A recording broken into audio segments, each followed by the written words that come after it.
Praise the Lord. ஆண்டவரும் அருமை இரட்சகருமாகிய இயேசு கிறிஸ்துவின் நாமத்தில் நான் உங்களை வாழ்த்துகிறேன். மறுபடியுமாக கர்த்தருடைய பரிசுத்தமுள்ள சன்னிதானத்திலிருந்து கர்த்தருடைய பரிசுத்தமான வார்த்தைகள் மூலமாய் உங்களை சந்திப்பது மிகுந்த மகிழ்ச்சி. ஆண்டவருடைய பெரிதான கிருபையினால இந்த வாரம் நாம் தொடர்ந்து தியானித்து கொண்டு வருகிற காரியம் இயேசு என்கிற ராஜா என்ற தலைப்பிலே இயேசு கிறிஸ்து ராஜாவா? ஆம், இயேசு கிறிஸ்து ராஜாதான் என்பதை வேத வசனத்தின் அடிப்படையில் பார்த்தோம். இயேசு கிறிஸ்துவினுடைய ராஜ்யம் இவ்வுலகத்திற்கு உரியது அல்ல என்பதை பார்த்தோம். இயேசு கிறிஸ்து சொல்லுகிறார், நான் ராஜாதான், ஆனால் சத்தியத்தை குறித்து சாட்சி கொடுப்பதற்காக நான் பிறந்தேன், சத்தியவான் எவனும் என் சத்தம் கேட்கிறான் என்று சொன்னார். அருமையான தேவ பிள்ளைகளே, 1 யோவான் நிருபத்தில் யோவான் எழுதும்போது ரொம்ப அழகாக எழுதுறாரு. சத்தியம் உள்ளவரை நாம் அறிந்து கொள்வதற்காக தேவனுடைய குமாரன் வந்து நமக்கு புத்தியை தந்தருளினார் என்று எழுதுகிறார். அருமையான கர்த்தருடைய பிள்ளைகளே, இயேசு என்கிற ராஜா சத்தியத்தை குறித்து சாட்சி கொடுக்க இந்த உலகத்திற்கு வந்த ராஜா. இதை நம்ம நேற்று வரைக்கும் பார்த்துட்டோம். இன்றைக்கு இயேசு கிறிஸ்து என்கிற ராஜா எப்படிப்பட்டவர், அவருடைய கேரக்டர் என்ன என்பதை வேத வசனத்தின் அடிப்படையில் பார்ப்போம். ஏனென்றால் அந்த ராஜாவை, இயேசு என்கிற ராஜாவை பின்பற்றுகிற நீங்களும் நானும் அப்படிப்பட்ட குணாதிசயங்கள் உள்ளவர்களாக இந்த உலகத்தில் வாழ வேண்டும் என்று கர்த்தர் விரும்புகிறார். வாசிக்கிறோம் பாருங்க. மத்தேயு எழுதின நற்செய்தி நூல், மிக அழகான வார்த்தை. மத்தேயு எழுதின நற்செய்தி நூலில் 21வது அதிகாரத்தில் ஒரு தீர்க்க தரிசனத்தின் நிறைவேறுதல் சொல்லப்படுகிறது. என்ன சொல்லப்படுகிறது? 21:4 வாசிக்கிறேன். இதோ உன் ராஜா சாந்த குணம் உள்ளவராய். எப்படி?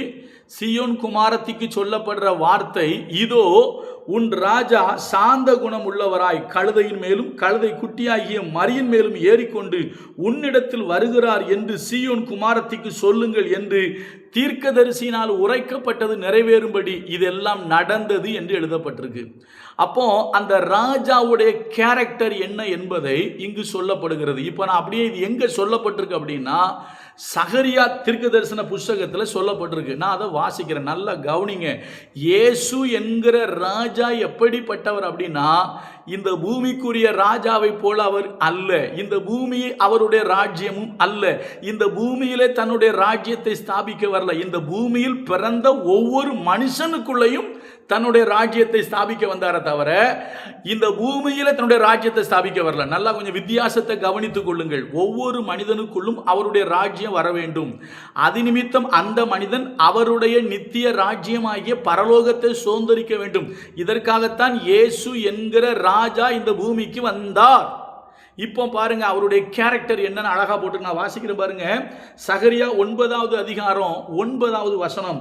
சீயோன் குமாரத்தியே மிகவும் கலிகூறு, எருசலேம் குமாரத்தியே கெம்பீரி, இதோ உன் ராஜா உன்னிடத்தில் வருகிறார். முதல் வார்த்தை, அவர் நீதி உள்ளவரும். 2வது வார்த்தை, ரட்சிக்கிறவரும். 3வது வார்த்தை, தாழ்மை உள்ளவரும். எப்படிப்பட்டவருங்க? உன் ராஜா வருகிறார், அவர் நீதி உள்ளவர், அவர் ரட்சிக்கிறவர், அவர் தாழ்மை உள்ளவர். அங்க படிச்சோம், அவர் சாந்த குணம் உள்ளவர். இயேசு கிறிஸ்துவை பற்றின அந்த சாட்சி என்ன? இயேசு என்கிற ராஜா எப்படிப்பட்டவர்னா, அவர் நீதி உள்ளவர், அவர் ரட்சிக்கிறவர், அவர் தாழ்மை உள்ளவர், அவர் சாந்த குணம் உள்ள ராஜா. அப்ப இயேசு என்கிற ராஜா எப்படிப்பட்டவர்னா, 4 விதமான காரியங்களை சொல்லுகிறேன். அவரை பற்றி ஏராளம் சொல்லலாம். ஏனென்று சொன்னால் அப்போஸ்தலனாகிய யோவான் தன்னுடைய சுவிசேஷ புத்தகத்தை எழுதும்போது சொல்லுகிறான், இயேசு கிறிஸ்து செய்த அற்புதங்கள் இன்னும் ஏராளம் உண்டு, அவைகளை பற்றி எல்லாம் எழுத போனால் எழுதப்படுகிற புத்தகங்கள் உலகம் கொல்லாது என்று எழுதினான். அதுதான் உண்மை. இயேசு கிறிஸ்துவை பற்றி சொல்ல வேண்டும் என்று சொன்னால் இந்த உலகம் போதாது. அவ்வளவு வார்த்தைகளுக்கும் அவ்வளவு மகிமைக்கும் அவர் சொந்தக்காரர். இப்போ கவனிங்க, 4 காரியம். முதலாவது, அவர் நீதி உள்ளவர். அவர் எப்படிப்பட்டவர்? நீதி உள்ள ராஜா. பைபிள்ல போட்டிருக்கு, நீதியும் நியாயமும் அவர் சிங்காசனத்தின் ஆதாரம். ஒருபோதும் கர்த்தர் அநீதி உள்ளவர் கிடையாது. அவர் நீதி உள்ளவராக இருக்கிறார். அவர் யாருக்கும் அநீதி செய்கிற தேவன் அல்ல. அவர் நீதி உள்ள தெய்வம். உங்க வாழ்க்கையில கூட சில நேரங்களில் அநீதி இழைக்கப்பட்டிருக்கலாம் உங்களுக்கு. நான் உண்மையா சொல்றேன், இயேசு என்கிற ராஜாவை உங்கள் உள்ளத்தில் ஏற்றுக்கொண்டு அவருடைய வழியில் நடப்பீர்களே ஆனால் மெய்யாகவே கர்த்தர் உங்களுக்கு நீதி செய்வார். இரண்டாவது, ரட்சிக்கிற ராஜா. ஒரு சம்பவம் சொல்றேன். அதாவது சமாரியாவில் ஒரு கொடிய பஞ்சம் வரும். அப்போ அங்க இருக்கிற 2 பெண்கள் ராஜாவை நோக்கி கதறுவாங்க. என்ன சொல்லுவாங்க? ராஜாவாகிய என் ஆண்டவனே என்னை ரட்சியும் அப்படின்னு சொல்லுவாங்க. அப்போ அந்த ராஜா சொல்லுவாரு, ஆண்டவர் உன்னை ரட்சிக்காதிருந்தால் நான் எப்படிமா உன்னை ரட்சிக்க முடியும்? உண்மை அதுதானே பைபிள் சொல்லுது. எந்த ராஜாவும் தன்னுடைய குதிரையினுடைய பலத்தினாலேயோ சேனையினுடைய மிகுதினாலேயோ ரட்சிக்கப்பட முடியாது. யாராலையும் ஒரு மனுஷனை முழுவதும் ரட்சிக்க முடியாது. ஆனால் முற்றும் முடிய ரட்சிக்க வல்லவர் யாருன்னா இயேசு. பாவத்திலிருந்து ரட்சிப்பாரு, உங்களுக்கு அனுதினம் வருகிற பிரச்சனைகள் இருந்தும் ரட்சிப்பாரு, உங்களுக்கு எதிராக இருக்கிற எல்லா சூழ்நிலையில இருந்தும் அவர் உங்களை ரட்சிப்பார். ஏன்னா அந்த உலக பிரகாரமாக இருக்கிற எந்த ராஜாவும் எல்லா நேரமும் நம்மளை ரட்சிக்க முடியாதுங்க. ஆனால் எல்லா நேரமும் எல்லாவற்றிலிருந்தும் நம்மை ரட்சிக்கிறவர் இயேசு என்கிற ராஜா.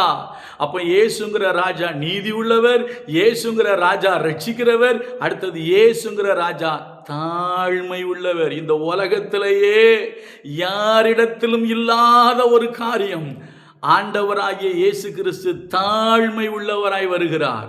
அப்ப இயேசுங்கிற ராஜாவுடைய குணாதிசயம் என்னங்க? தாழ்மை. கர்த்தருடைய ஊழியக்காரர்களே, உங்களை கையெடுத்து கும்பிட்டு கேட்குறேன், கர்த்தரை அறிந்த ஜனங்களே, தாழ்மை உள்ளவங்களாக இருங்க. வாழ்க்கையில் கொஞ்சம் வசதி வாய்ப்பு வந்துருச்சு அப்படின்னா, ஊழியத்தில் கொஞ்சம் உயர்வு வந்துடுச்சுன்னா, கர்த்தர் உங்களை கொஞ்சம் பயன்படுத்த ஆரம்பித்தாருன்னா, உங்களுடைய ஊழியத்தில் நீங்கள் பேசுகிற கன்வென்ஷனில் இல்லை உங்கள் திருச்சபையில் கொஞ்சம் ஆத்துமாக்கள் அதிகம் வந்துருச்சுன்னா, தயவு செய்து பெருமைப்பட்டுறாதீங்க.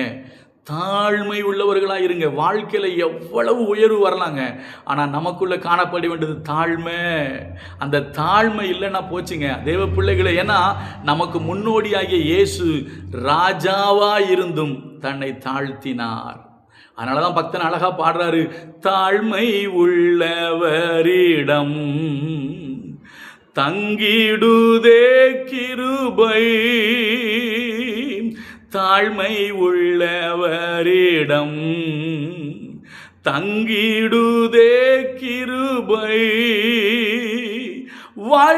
வாழ்நாளெல்லாம் அது போதுமே, சுகமுடன் தம்பலமுடன் சேவை செய்ய கிருபை தாருமே, சேவை செய்ய கிருபை தாருமே.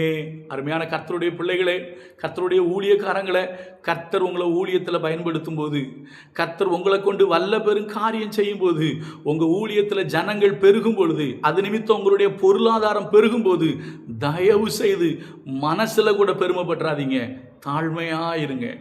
ஏன்னா நம்ம ராஜா தாழ்மை உள்ள ராஜா. கடைசியாக சொல்கிறேன், அவர் தாழ்மை உள்ளவர் மட்டுமல்ல, சாந்த குணம் உள்ள ராஜா. இன்னைக்கு நம்மகிட்ட ஒரு கேரக்டர் வேணுங்க. அந்த ராஜாவை ஏற்றுக்கொண்டு அவருடைய ஆளுகைக்கு உள்ள இருக்கிற நம்ம, அவருடைய ஆளுகைன்னா நம்முடைய இருதயத்தை அவர் ஆளுகை செய்கிறார், நமக்குள்ளே தங்கி நம்மை ஆளுகை செய்கிறார். உங்களுடைய ராஜ்யம் வருவதாக அப்படின்னு சொல்றோம் இல்லையா, அவருடைய ராஜ்யம் உங்களுக்குள்ளும் எனக்குள்ளும் வந்திருக்கிறது. நமக்குள் இயேசு என்கிற ராஜா வாசம் பண்ணுகிறார். அவருடைய கேரக்டர் நமக்கு வரட்டுங்க, தாழ்மை வரட்டும், அதே போல் சாந்த குணம் வரட்டும். ஏன்னா பைபிள் சொல்லுது, சாந்த குணம் உள்ளவர்கள் பூமியை சுதந்தரித்துன்னு போட்டிருக்கு. சாந்த குணம் உள்ளவர்களை பற்றி பைபிளில் ஏராளமான வார்த்தைகள் இருக்குது. இயேசு சொல்லுவார், நான் சாந்தமும் மனத்தாழ்மையுமா இருக்கிறேன் பாரு. அது மாத்திரமல்ல, பெண்களுக்கு சொல்லப்பட்டிருக்கு, அவர்களுடைய இருதயத்தில் சாந்தமும் அமைதலும் உள்ள ஆவியாகிய இருதயத்தில் மறைந்திருக்கிற குணமே தேவனுடைய பார்வையில் விலையேற பெற்றதுன்னு போட்டிருக்கு. அப்போ இயேசுங்கிற ராஜா எப்படிப்பட்டவர்? இயேசு என்கிற ராஜா நீதி உள்ளவர், ரட்சிக்கிறவர், சாந்த குணம் உள்ளவர், தாழ்மை உள்ளவர். இயேசு கிறிஸ்து என்கிற ராஜாவை உள்ளத்தில் ஏற்றுக்கொண்ட நம்முடைய வாழ்விலும் நீதி இருக்கணும், அதே போல் பார்த்தீங்கன்னா தாழ்மை இருக்கணும். நம்முடைய ஏன்னா ரட்சிக்கிறவர் அவர் தான், சரியா? நம்ம வாழ்க்கையில் தாழ்மை இருக்கணும், நீதி இருக்கணும், சாந்த குணம் இருக்கணும். இப்படிப்பட்ட நல்ல சுபாவங்களை கர்த்தர் நமக்கு தருவாராக. நாளைக்கு இயேசு என்கிற ராஜா எப்படிப்பட்டவர் என்று இன்னொரு காரியத்தை பார்ப்போம். கர்த்தர் நல்லவர், அவர் கிருபை நம்மேல் என்றும் உள்ளது. God bless you.